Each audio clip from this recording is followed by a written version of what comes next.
అయితే ఈరోజు మనం శ్రీరామచంద్రమూర్తికి సంబంధించిన శ్రీరామనవమి విశేషాలను తెలుసుకుందాం. శ్రీరాముడు వసంత ఋతువులో చైత్రశుద్ధ పాడ్యమి గురువారం నాడు పునర్వసు నక్షత్ర కర్కాటక లగ్నంలో సరిగ్గా అభిజిత్ ముహూర్తంలో అంటే మధ్యాహ్నం 12 గంటల వేళలో త్రేతాయుగంలో జన్మించాడు. ఈ మహనీయుని జన్మదినము ప్రజలందరూ పండుగగా జరుపుకుంటారు. అయితే 14 సంవత్సరాల అరణ్యవాసము, రావణ సంహారము తర్వాత శ్రీరాముడు సతీ సమేతంగా అయోధ్యలో పట్టాభిషక్తుడయ్యాడు. ఈ శుభ సంఘటన కూడా చైత్రశుద్ధ నవమి నాడే జరిగిందని ప్రజల విశ్వాసము. శ్రీ సీతారాముల కళ్యాణం ఈ రోజునే జరిగింది.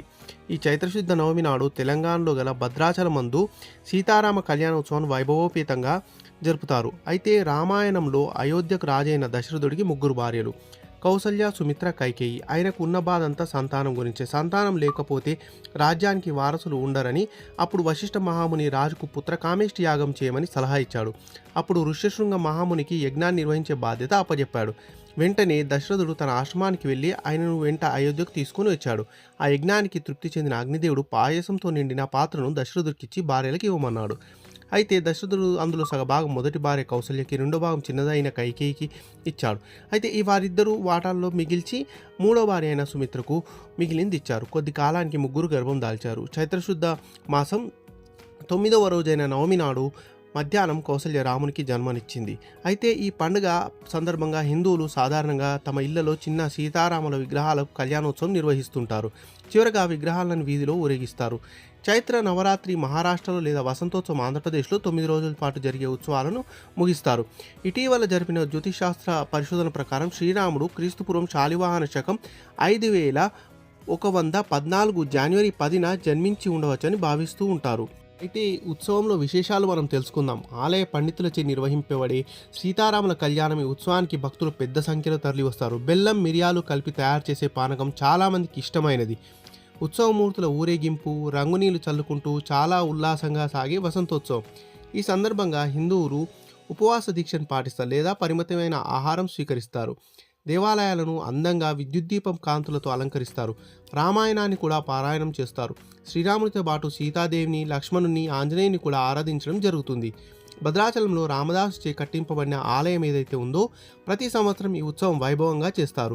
ప్రభుత్వం తరఫున ముఖ్యమంత్రి తన తల మీద సీతారాముల కళ్యాణ సందర్భంగా తలంబ్రాలను వాడే ముత్యాలను తీసుకొని వస్తాడు. ఇస్కాన్ దేవాలయం వారు వేడుకలు నానాటికి ఎక్కువ అవుతున్న భక్తుల సంఖ్య దృష్టిలో ఉంచుకొని ఇంకా ఘనంగా నిర్వహిస్తున్నారు. కొన్ని చోట్ల స్వామి నారాయణ జయంతిని కూడా దీంతో కలిపి జరుపుకుంటారు. అయితే రామరాజ్యం రామరాజ్యం అని మనం వింటూ ఉంటాం. అంటే ఏంటో తెలుసుకుందాం. దేశంలో ప్రజలంతా సిరి సంపదలతో సుఖ సంతోషాలతో ఉండే అది రామరాజ్యం అని హిందువుల విశ్వాసం. మహాత్మా గాంధీ కూడా స్వాతంత్రానంతరం భారతదేశం రామరాజ్యంగా ఉండాలని భావించాడు. సాధారణంగా ఈ పండుగ మార్చి లేదా ఏప్రిల్ నెలలో వస్తుంది. ఉదయాన్నే సూర్యభగవానునికి ప్రార్థన చేయడంతో ఉత్సవం ప్రారంభమవుతుంది. శ్రీరాముడు జన్మించినట్టుగా చెప్పబడుతున్న సమయం మధ్యాహ్నం కావున ప్రత్యేక ప్రార్థనలు నిర్వహిస్తారు. ప్రత్యేకించి ఉత్తర భారతదేశంలో భక్తులకు విశేషంగా ఆకర్షించేది ఊరేగింపు ఉత్సవం. ఈ ఉత్సవంలో ప్రధాన ఆకర్షణగా అందంగా అలంకరించిన రథం, అందులో రాముడు, లక్ష్మణుడు, సీత, హనుమంతుల వేషాలు ధరించిన 4 వ్యక్తులు.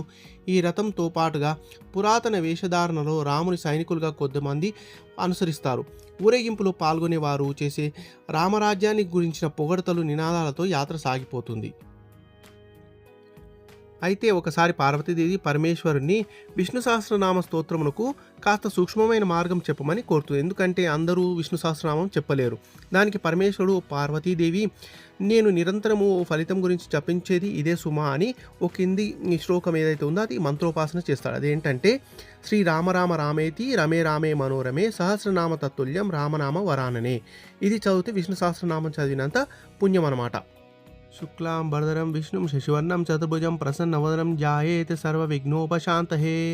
గజానన పద్మార్కం గజానన మహర్నిశం అనేకదంతం భక్తానాం ఏకదంతముపాస్మహే.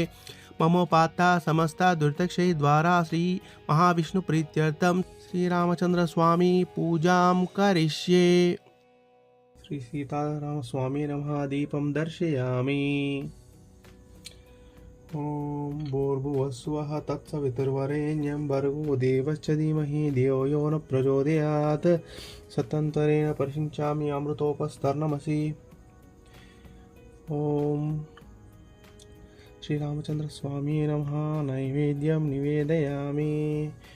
ఓం ఓం భూర్భువః స్వః తత్సవితుర్వరేణ్యం భర్గో దేవస్య ధీమహి ధియో యో నః ప్రచోదయాత్ సత్యం వహించామి అమృతోపస్తర్నమసి ఓం ప్రాణాయ స్వాహ అపానాయ స్వాహ వ్యానాయ స్వాహ సమానాయ స్వాహ ఉదానాయ స్వాహ బ్రహ్మణే స్వాహ.